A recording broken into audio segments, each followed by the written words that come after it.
Good morning. It's Friday, March 28th, and here's your daily briefing. A story you may not have seen, but you should have seen. But, well, you know how the media is.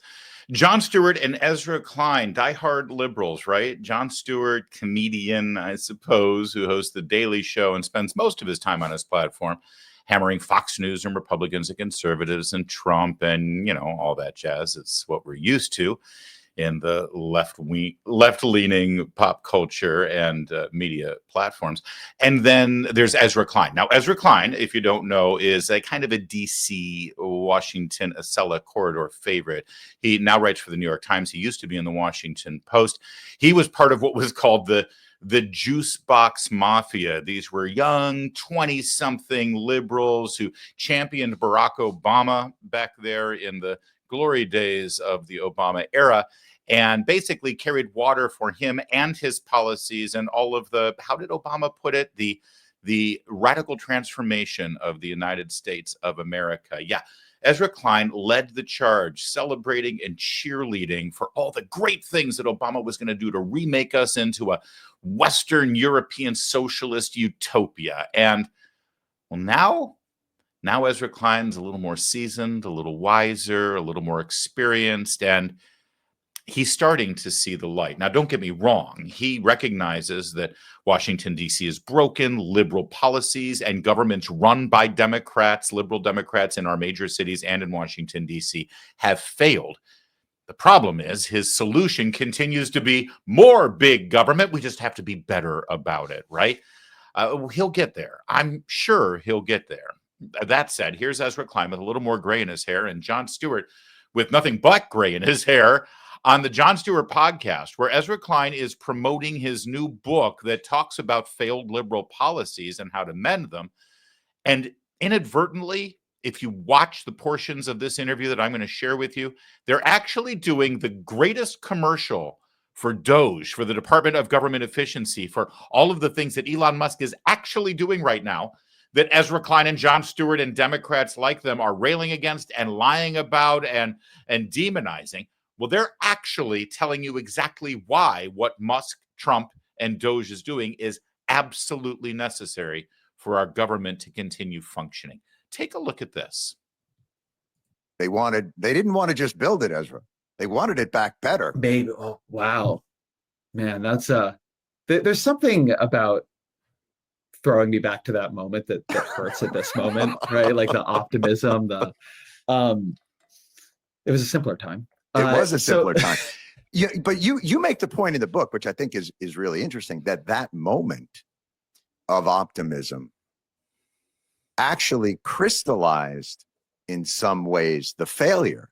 Yes. And you make it very stark in terms of, for instance, the Chargers, which I think is a great example. So liberals passed $7.5 billion for a nationwide network of electric vehicle chargers. We also get $42 billion, and this is a big thing they tout a lot, to do rural broadband. There's a lot of parts of this country that are not hooked up to broadband. And in both cases, and these were passed early in the administration, particularly the rural broadband money, by the end of the administration, by the election, by the time I'm fact-checking the book, they just have not happened. And you look into why, and we did look into why. And what you get are these incredibly Baroque internal processes. I'll focus on rural broadband for a minute here, because that one was a good idea. Still a good idea. And they liked it. Like, that was the one they went around when they talked about the infrastructure bill. They were like, roads and rural broadband, right? And if you look into what happened, they created, not in the bill, but this is really important. We have this whole little Schoolhouse Rock song about like how a bill becomes a law, and it's like sitting on the steps of the I'm not going to ask you to sing it, Ezra. Yeah, I've been practicing. I have been practicing. We don't have the song about how the law becomes reality, how the law becomes a series of implementation rules, then a notice of funding opportunity, then there's a comment period, then there's a challenge period for the comments, then there's a series of court cases. Right. And so for rural broadband, for instance, what you end up having is a 14-stage process. Like, there's a period where the Commerce Department needs to draw up a map of which parts of the country don't have the right amount of broadband. And then there's a challenge period on the map, and da-da-da-da, and da-da-da-da. And 56 states and jurisdictions try to apply for this money. And again, this passes at the end of 2021. They have time. By the end of 2024, 3 have gotten to the end of the process. They were trying. Three of these 56. Yes. End of the process, meaning they've actioned it, they've built it, or they've No, of course not. I didn't mean they built it, Sean. Oh. Sorry, I confused you. Oh, dear They just God. got to the point where, in theory, they could get the money to build. They had been approved for the money. Yes. Yes, basically. Yeah, that's devastating. And that's coming from proponents of big government, liberal, utopian programs. This is a perfect example, as you heard. Rural broadband. The Republicans voted for it too. Sure, it sounds great. Meanwhile, Elon Musk literally was out there offering rural broadband. They never got to that part of the story. Offering it through his satellites that he's been launching up on his own dime, right? The gosh, what do they call it? The Starlink, I think he calls it. He's literally provided broadband all across the planet to people who are living in sub-Saharan Africa. They can get on the internet thanks to Starlink. Elon Musk says, I'll do it for you for cheaper. I'm putting it up right now. And the Biden administration, for political reasons and because of the red tape and bureaucratic morass that was just described there, refused to do it, because it's not about fixing problems and actually bringing solutions to the table. It's about this beast that's been created in Washington, D.C. that, yes, Trump and Musk are trying to take care of. Now, before we go any further, I want to acknowledge and thank, let's get to this. I want to acknowledge and thank Aaron Abinante. He is a media curator on X, and he's got a great account, and he finds great videos like this. He, as they say, watches the videos so you don't have to, and he grabbed these clips, and they're absolute gold.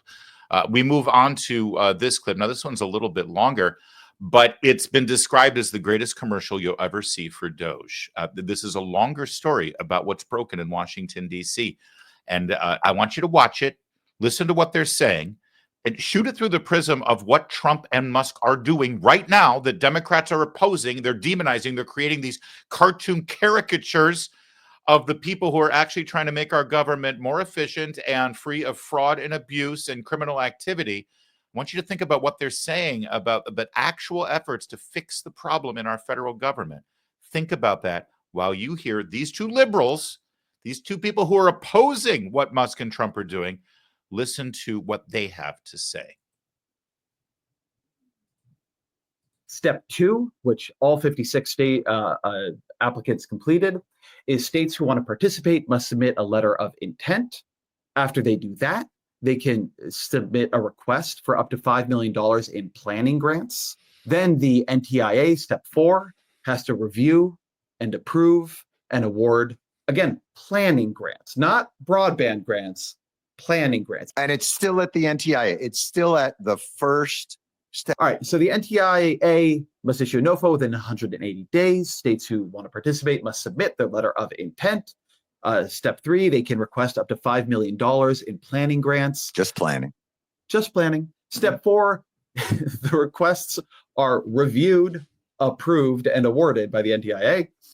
Which currently all 56, 3 years later, all 56 applicants had passed through at least step 5.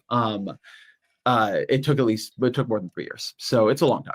States must submit a 5-year action plan. So the states kind of go back and they kind of think about how they're going to do this. And they don't just say, okay, thank you for the money. We're going to spend it. And you can see how it worked out later. We're like, here's our 5-year action plan. Then the FCC must publish the broadband data maps before NTIA allocates funds. So having done the NOFO, the letters of intent, the request for planning grants, then the review, approval, and awarding of the planning grants, then the 5-year action plans. In between that, the federal government has to put forward a map saying where it thinks we need rural broadband subsidies. And then, of course, the states need an opportunity to challenge the map for accuracy. And you can imagine this doesn't all happen in like a day.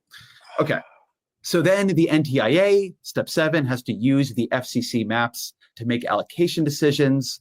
Then, having already done their letter of intent, the request for planning grants, it's hard even to talk about this, man. Step 7, is NTIA must use the FCC maps that were already challenged for allocation decisions. Then, having submitted all this, I think this one is actually quite amazing. Yeah. Having submitted their 5-year plans or letters of intent, step 8 is states must submit an initial proposal to the NTIA. Then, is that the result of their $5 million planning fund? This I initial assume, proposal? but then what was the 5-year plan? And what the fuck did they apply for? What was their NOFO? Like, if the 5-year action plan isn't the initial proposal, then what's the 5-year action Forget plan? NOFO. Okay. MOFO. Step 9, NTIA must review and approve each state's, again, initial proposal. By my read, we have had at least 2 initial proposals here, but that's a different issue. Oh my God. Step 10, states must publish their own map and allow internal challenges to their own map. So the government has published a map. They have invited the states to challenge the map. Then states have submitted initial proposals, and they then have to publish their own map and allow challenges. Wait, who's challenging it within the state? Well, organized interest groups, environmental groups, like I don't know who specifically, but literally anybody. This is, right. I want to say something because it's very important I say this. This is the Biden administration's process for its own bill. They wanted this to happen. This is how liberal government works now. This is something they instituted for this bill. For their bill. This is a bill passed by Democrats with a regulatory structure written by Democratic administration. Okay. Right. Step 11. The NTIA must review and improve the challenge results and the final map. So the NTIA has put forward a map. The states have challenged that map. Then the states have put forward their maps, had other challenges. And now the NTIA must review and approve the challenges to the state maps. Okay. So we've done step 11, NTIA must review and approve challenge results and final map. We've lost 9 of the applicants at that point. Step 12, states must run a competitive sub-granting process. Oh my fucking God. At step 12, after all this has been done. Yeah, none of that could have happened along the way here. We have now lost 17 more applicants. So now 30 of 56 have completed step 12. Step 13, states must submit a final proposal. All the proposals weren't enough to NTIA. Now that goes to 3 of 56. So we've gone in the last couple of steps from 56 had gone to this point to 3 of 56. Step 14, the NTIA must review and approve the state's final proposal. And that is 3 of the 56 jurisdictions and states are there. In summary, states are nearly at the finish line. And it says to stop their progress now, or worse, to make them go backwards, would be a stick in the spokes of the most promising broadband deployment plans we have ever seen. End scene. I'm speechless, Ezra. Honestly, it's far worse than I could have imagined. But the fact that they amputated their own legs on this is what's so stunning.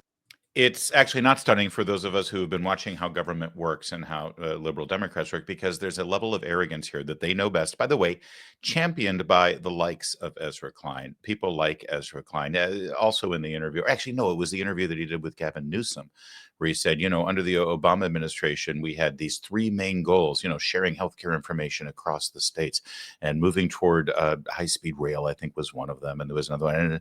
And they all disappeared. None of them got done.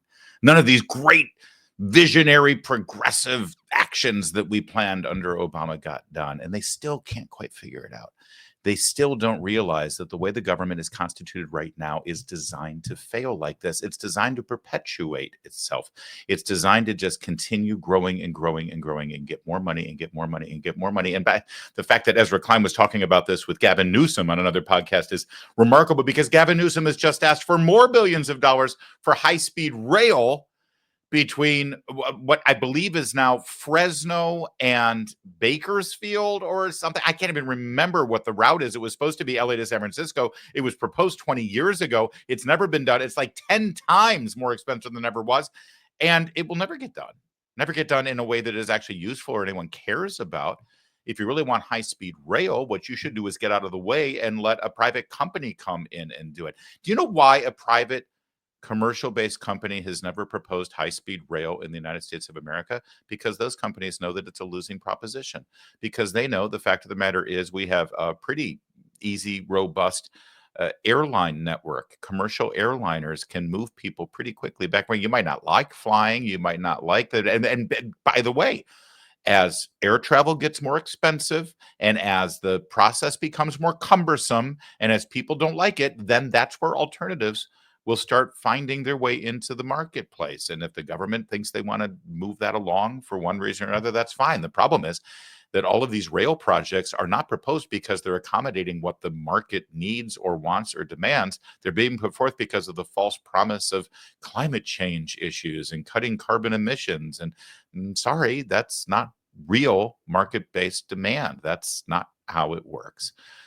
What you just saw was the greatest commercial you can ever see for exactly what Elon Musk and Donald Trump are attempting to do. And the sad thing is, they can never bring themselves to admit it. Their partisanship, their hatred for Republicans and conservatives will never bring them to the point where they can acknowledge, hey, maybe those guys have a point. And that's really the problem with both of them and with the media landscape we're on right now. It's a fascinating insight to how they talk to each other about these things. I guess they just didn't realize we were watching as well. That's it for today's daily briefing. Hope you feel a little more engaged, informed, and entertained, and we'll see you next time. Thanks for watching.